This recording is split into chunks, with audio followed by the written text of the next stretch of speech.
আমার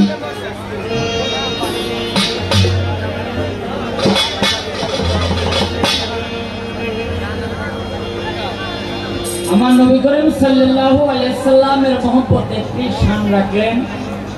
আমার আল্লাহ বলে, আমাকে যদি কেউ প্রতিবার ডাকে, ওই ডাক আমার দরবারে পৌঁছায় না, যদি না ওই ডাকের সাথে আমি আমার হাবিবের নামের গন্ধ না পাই, তাহলে ডাক কি হয়? আল্লাহ আরশ মহল্লায় গিয়া ঝুলন্ত অবস্থায় থাকে, ভিতরে প্রবেশ করার অনুমতি পায় না। কিন্তু বড় দুঃখের বিষয়, আমাদের সমাজের মধ্যে কিছু মানুষ তৈরি হয়েছে যারা বলেন আমাদের আল্লাহ পেলেই চলবে, মোহাম্মদের কোনো দরকার নাই, মোহাম্মদ হলো আমাদের বড় ভাইয়ের সমতুল্য। সবাই বলেন নাউজুবিল্লাহ। আল্লাহ রসুল কখনো বড় ভাই হতে পারে না। এই যে আল্লাহ মানা আর মোহাম্মদ রসুলকে মানবো না, এই আকীদা কার? এই আকীদা হলো নমরুদের, এই আকীদা হলো ফেরাউনের, এই আকীদা হলো আবু জেহেলের। আবু জেহেল আল্লাহ মানতো, আল্লাহ রসুলকে মানতো না। নমরুদ আল্লাহ মানতো, ইব্রাহিমকে মানতো না। ফেরাউন আল্লাহ মানতো, মুসাকে মানতো না।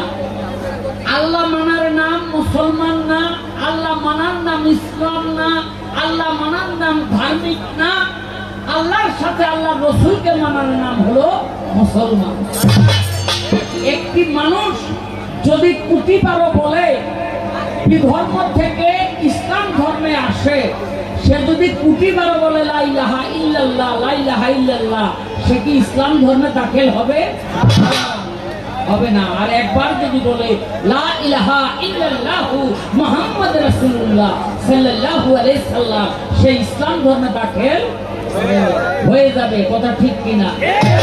তাহলে বড় পরিতাপের বিষয়, আমাদের এই মুসলমান লেবাসধারী কিছু মানুষ তারা বলে বেড়ায় আমাদের আল্লাহর দরকার আছে, মোহাম্মদ আমাদের বড় ভাই, আমাদের মোহাম্মদের দরকার নাই। সবাই বলেন না। এদের সাথে কেউ ঘেসবেন না, এদের থেকে দূরে থাকবেন, বেয়াদবি মাফ করবেন।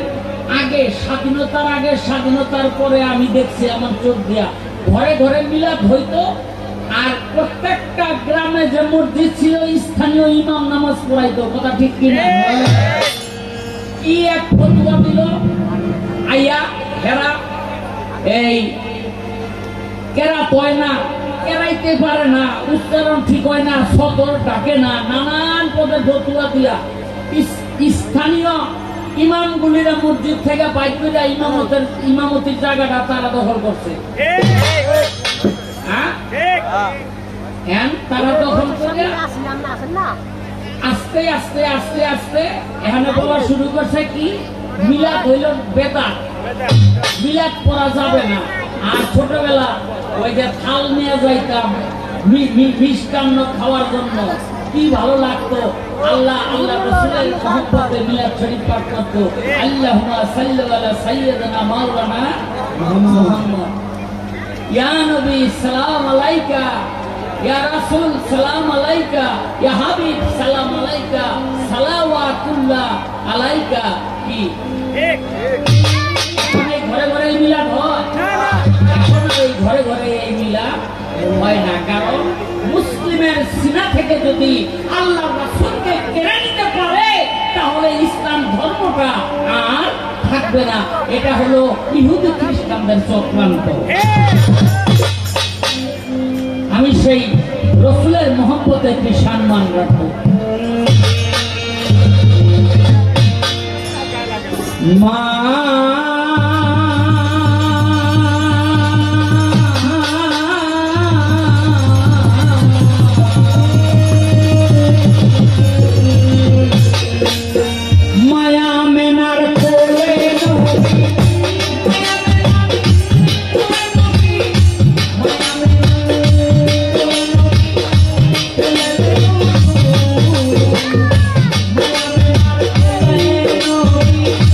Thank you.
আমার